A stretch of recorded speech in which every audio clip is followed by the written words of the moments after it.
You know, one of the great jokes of existence is that we spend our lives trying to curate the cast of characters around us as though we were the directors of some divine play, searching for only the finest actors to surround us, the wisest sages, the kindest hearts, the most enlightened companions. And yet, have you noticed?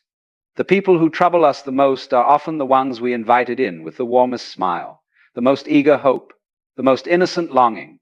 Now, I'm not here to tell you to avoid the rogues, the thieves, the villains of the world. That's too easy. Those are obvious. I'm far more concerned with the subtle ones, the people who seem benign, who appear polished and proper, but who, with a quiet stroke of the brush, smear your sense of self, smudge your joy, and convince you, slowly, gently, that your own experience cannot be trusted. Never allow such people into your life, not because they are evil, but because they draw you into a dream that is not your own. You see, most of us imagine that our lives are something we build like a fortress or a shrine. But life is not an edifice. Life is a river. And you cannot afford to let those in who will clog that river with their fears, their demands, their tightly held certainties about who you should be.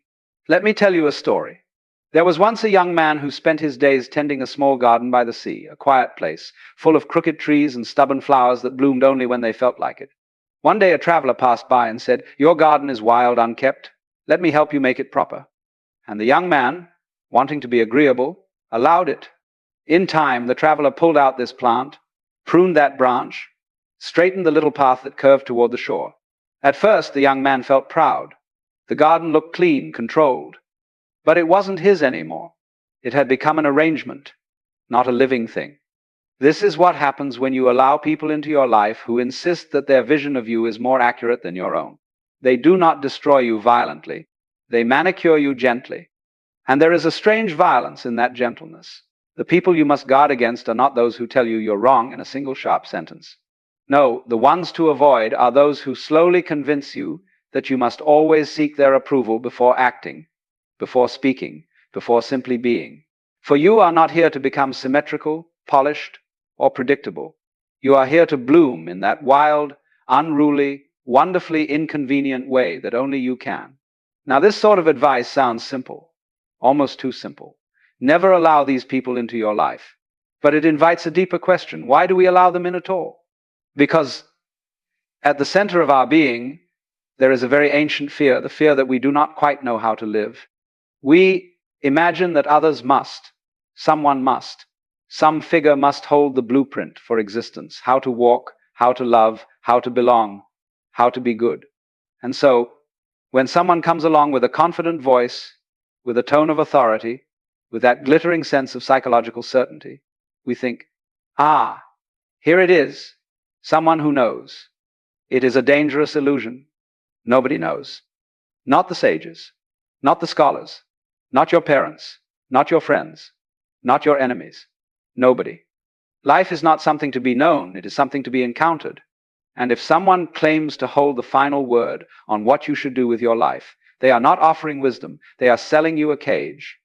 The curious thing is that the cage is often decorated with very reassuring slogans. I'm only helping you. I know what's best. You should trust me. You're overthinking. You're too sensitive. Ah, yes, the moment someone tells you that your inner experience is invalid, run. Because once you give another person the authority to define your experience, you have handed them the keys to your inner kingdom. You have said, my eyes see, my heart feels, my intuition whispers, but you, stranger, you tell me what it all means.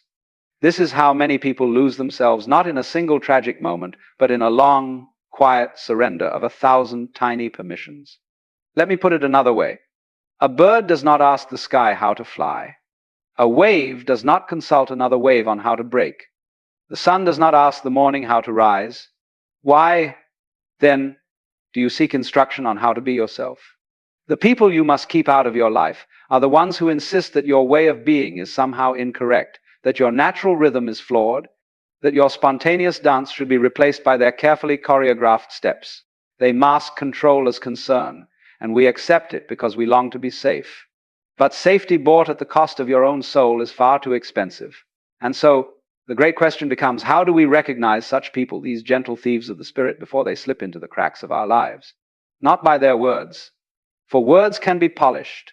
not by their smiles, for smiles can be rehearsed, but by a far subtler signal, the effect they have upon your being. You must listen not to them, but to yourself.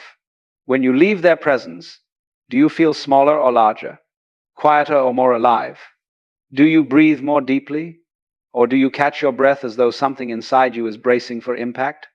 There are people who walk into a room and make the air feel thick, as if your own existence has suddenly become cumbersome, as though you must apologize for taking up space. These are the ones who insist, without ever saying a word, that you are only conditionally acceptable. They cast a silent rule over the room. Be who I want, or be gone. Never allow such people into your life, for they turn your very being into a performance. And the moment life becomes a performance, joy evaporates. You become a dancer watching your feet instead of feeling the music. You see, much of our suffering comes from this attempt to manage how we appear to others, to be perceived in a certain way, admired in a certain way, loved in a certain way. And these demanding personalities, these connoisseurs of conformity, are experts at exploiting that tendency. They make you believe that their acceptance is the prize. But the true prize is your freedom from the need for their acceptance. Now, let me tell you something quite surprising. Many of these people are not malicious. They are afraid, terribly afraid. Afraid of spontaneity, afraid of uncertainty, afraid of your freedom because they themselves have none. And freedom, is contagious. The moment they see someone living with ease, dancing without choreography, trusting the rhythm of life, they feel threatened because it reminds them of what they've lost or never dared to claim. Thus, they seek to tame you, not out of cruelty, but out of discomfort.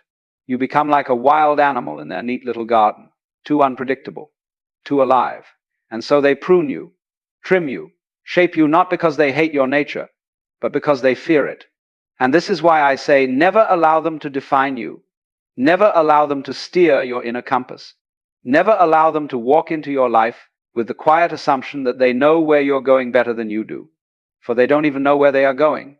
Most people wander through life trying to install signposts in other people's minds because they cannot bear to look at the blank map of their own. But here's the paradox. You do not need signposts. You do not need a map at all. You are not a traveler passing through the world. You are the world, expressing itself as a traveler. You cannot be lost because you are not separate from the path. You are the path. And so when someone tries to take your hand and say, "Let me show you the way," you must ask yourself, are they leading me, or are they leading me away from myself? There is a simple test for this, though simple does not always mean easy. Ask, do they make me feel more real? Not happier, not calmer, not more agreeable, more real. Some people provoke your aliveness, your strangeness, your depth, your fire. Others provoke your compliance. And though both may look like guidance, only one is true companionship. Now, many of us stumble into the same trap again and again because we cannot stand loneliness. And this is the tender, secret truth. We accept diminishing people because we fear empty space. But empty space is sacred. Emptiness is not nothingness, it is possibility. If you fill your life with people who diminish you, who doubt you, who require you to shrink so that they may feel tall, you leave no room for those who would meet you as an equal dance partner in this grand cosmic swirling. You must create space for the right people by refusing entry to the wrong ones. Otherwise, it is like inviting guests into your home while blocking the doorway for those who actually bring warmth, chaos, friendship, or delight.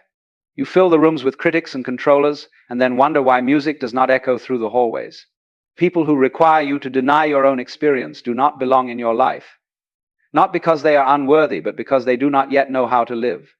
And you cannot learn to live from someone who fears life. I once met a woman who said, "I keep losing myself around certain people." But the truth was quite the opposite. Those people were simply losing their grip on her. They had grown accustomed to her silence, her softness, her compliance. And when she began to reclaim her voice, her laughter, her spontaneity, these people accused her of changing, yet she had not changed at all. She had only stopped pretending. This is what happens when you grow. Those who benefited from your smaller shape will protest your expansion. Do not bend for their comfort. The universe itself expands endlessly. Who are you to contract? And so, my friend, let us look more deeply, more honestly, more courageously at this matter of who we allow into our lives, not from a place of judgment, but from clarity, from understanding, from a gentle, grounded sense of worthiness. Because ultimately, the people you must guard against are those who convince you to guard against yourself. Now, let us wander a little deeper into this strange psychological forest, because the matter is subtler than merely avoiding unpleasant company. After all, life is full of prickly personalities, and some of them are delightful once you know how to touch them without getting scraped. No, the people I'm speaking of are not simply difficult. They are distorting. They bend the mirror you look into. For you must understand, every relationship is a mirror, and every person reflects a slightly different version of you. This is natural. This is part of the cosmic game we learn by seeing ourselves refracted in the eyes of others. But there are certain mirrors you should never gaze into for too long, because they do not show your reflection. They show your fear, your insecurity, your longing to be accepted. Look closely, and you will see that some people offer you a reflection in which you always appear inadequate. They create a subtle distortion, not by insulting you, but by evaluating you, constantly, quietly, as though you were under some sort of spiritual inspection. Have you met such people? Those for whom you always feel you must be just a little better, a little wiser, a little more refined before you can relax in their presence? That is not love. That is not friendship.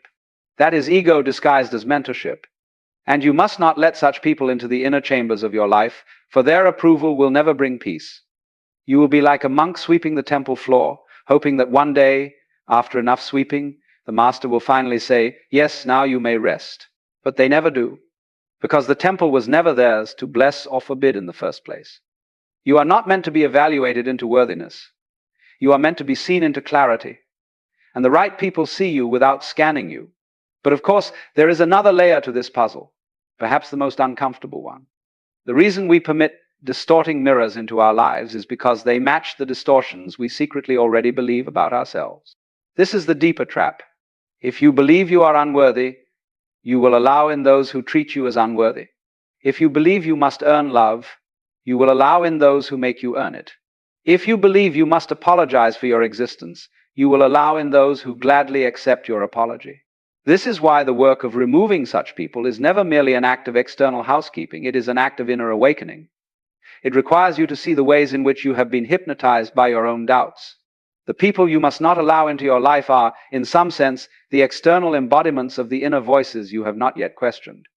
And so the great turning point comes not when you say to someone else, "You may not treat me this way," but when you say to yourself, "I no longer agree with the version of me you reflect."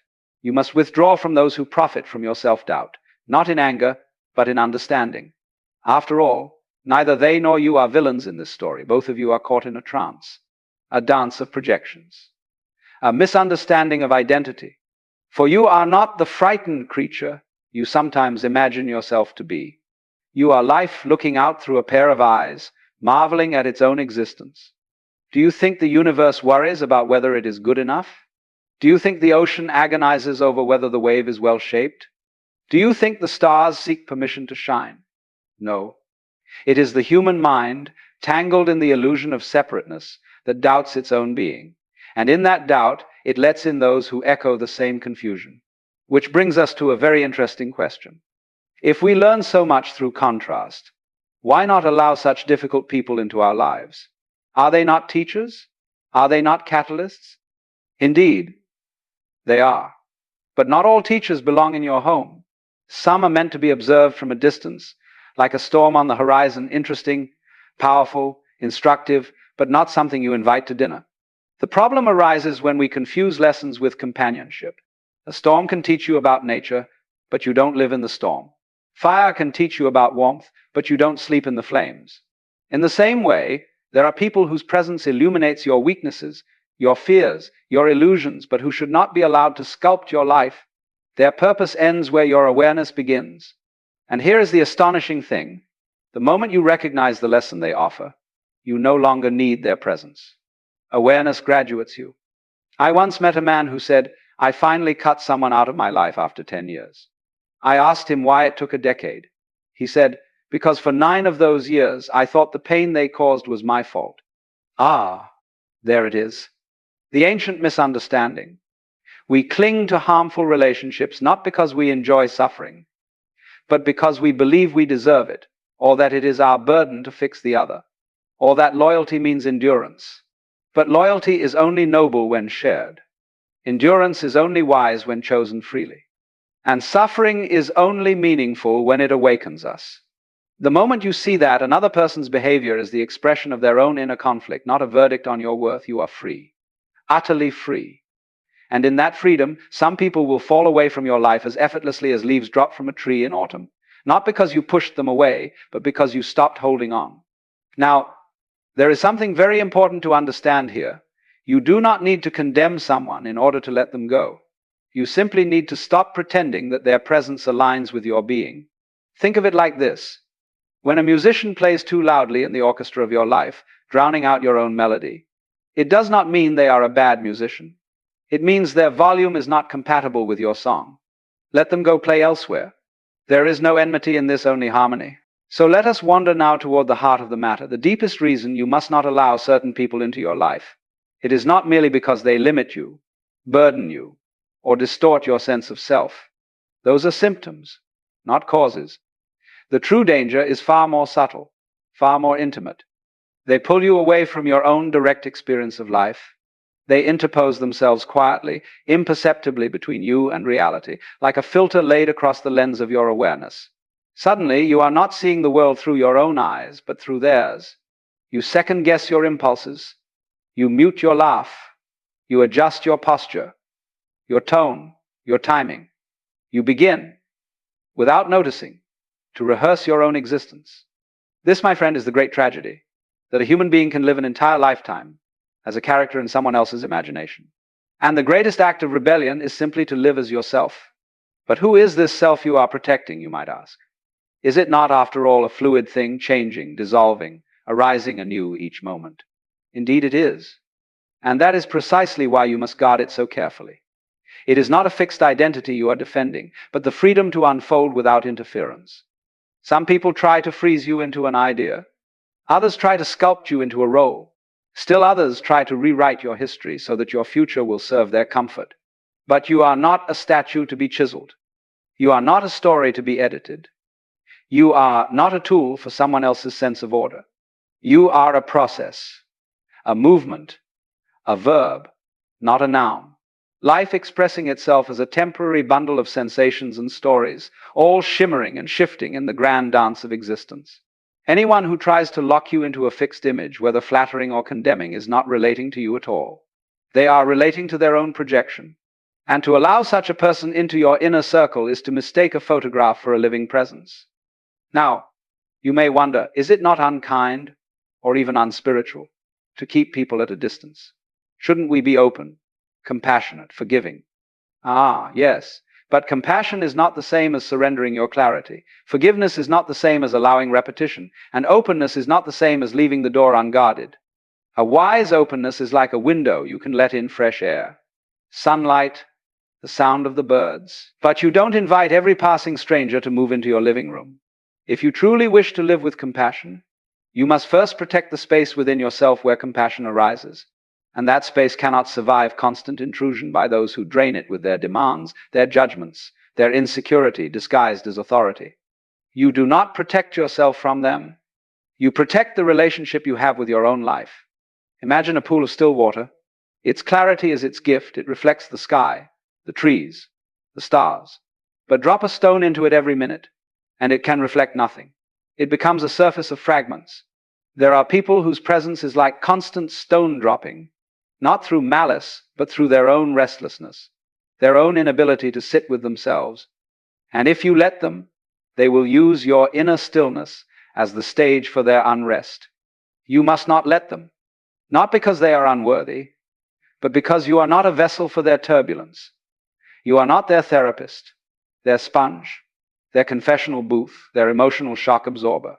You are a living expression of the cosmos, and you have every right to choose the company that allows you to remain whole. There is a moment in every life when you realize that letting someone go is not a rejection, it is an alignment, a returning, a remembering of the natural shape your being wants to take when it is no longer cramped inside someone else's expectation. And here is the great paradox. When you remove such people from your life, not with anger but with clarity, you do not diminish the world. You purify your participation in it. You allow your presence to deepen, your silence to speak more honestly, your laughter to rise without rehearsal. You become available to the relationships that nourish, expand, and reveal you. Because there are people, rare, extraordinary people, whose presence is like stepping into a larger room. You breathe easier around them. Your mind feels spacious. Your emotions move like wind through an open field. They do not require you to be anything other than exactly what you are in that moment. These are the ones who remind you of your own nature, not by teaching, not by correcting, but simply by being. To make room for them, you must release the ones whose presence contracts you. And that release, though painful at times, is the most honest act you will ever undertake. For honesty is not merely telling the truth, it is living the truth of your being. Let us end with this. If someone makes you abandon yourself in order to keep them, you are trading the infinite for the temporary. And the universe did not take billions of years to produce the marvel of your consciousness merely for you to hand it over to someone who cannot hold their own. Let go not with hardness, but with reverence. Walk away not with bitterness, but with understanding. And live not as a guarded fortress, but as a clear, open sky with room enough for only what truly belongs. Because the people you must never allow into your life are not your enemies. They are simply those whose presence turns you away from the miracle of being yourself.